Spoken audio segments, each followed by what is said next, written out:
Hello, hello, I miss you in the classroom. Today we're looking at perimeter, and perimeter means the length around the outside of any shape. So to find the length around the outside, we need the length of the sides. The top one's a rectangle. It's got side lengths, it's got 8, 8, 2 and 2, and all we do is add around the outside, all right? So P is equal to 8 plus 8 plus 2 plus 2. It doesn't matter what order you write those numbers in. 8 plus 8 plus 2 plus 2 is equal to 20. Now notice it doesn't have units in the question, so we don't need units in the answer. We don't know what the units are, so it's just 20. Great idea to show a line of working out, especially if it's out of 2, all right, instead of out of 1.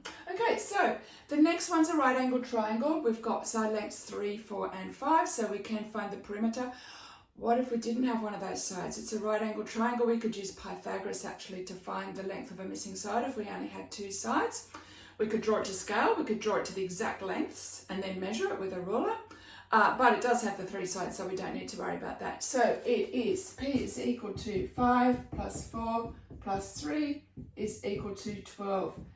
This one has centimetres, so we write centimetres. Don't forget to write the units. If you don't write the units, you might lose half a mark or 1 mark. So there it is, perimeter, the length around the outside of a shape, as simple as that.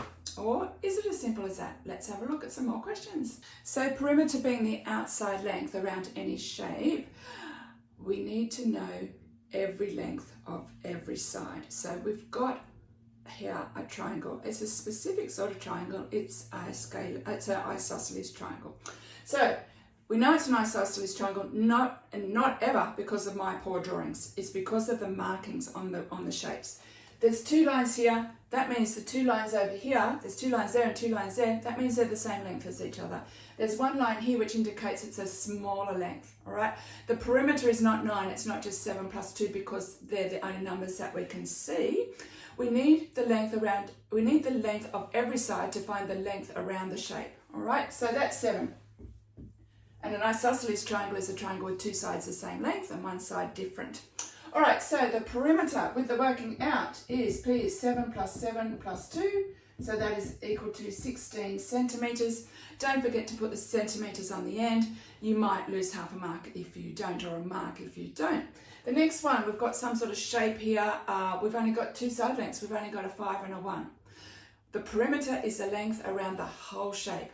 All right, have a look at the markings. The markings are the key. We've got 5, we've got 2 lines here and 2 lines here, so that one's 5.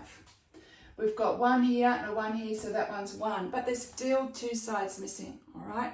We've got this length, and we can't find the perimeter until we know those lengths. So we've got 5 here, we've got a 1 here, so therefore the 5, take away that 1, is a 4. Same across here, the 5, take away that 1 is a 4. All right, so because 4 plus the 1 gives us the 5, and the 4 plus the 1 gives us the 5. So yeah, so once we know all the side lengths, we can find the perimeter. So the perimeter is equal to 5 plus 5 is 10, plus 8 is 18. So the perimeter is equal to 20 centimetres. All right, should show you working out there, always show you working out. I've just written the answer is 20 centimetres. So that's what perimeter means. It means the length around the shape, any shape. The circle we're going to do a different video on. It's called circumference, not perimeter. It's done a totally different way. But that's the basics of perimeter. I haven't mentioned Tim Minchin for a while, so it is time again. And Tim Minchin says, be a teacher. And while he would love people to train as teachers and to teach in primary schools, and there is a shortage of teachers, there's a shortage of male teachers in primary schools, he also says to share ideas, and this is my point for this little end of the video segment.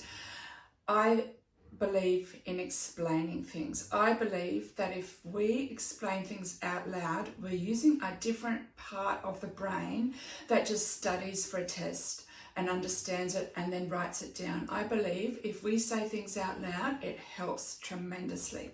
So guys, if you understand a topic, if you've learned a new topic, see if there's someone that you can explain it to.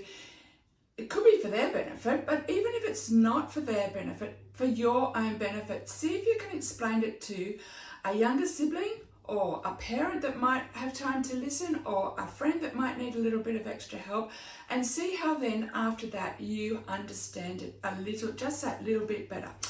Have a nice day. Be kind to your teachers.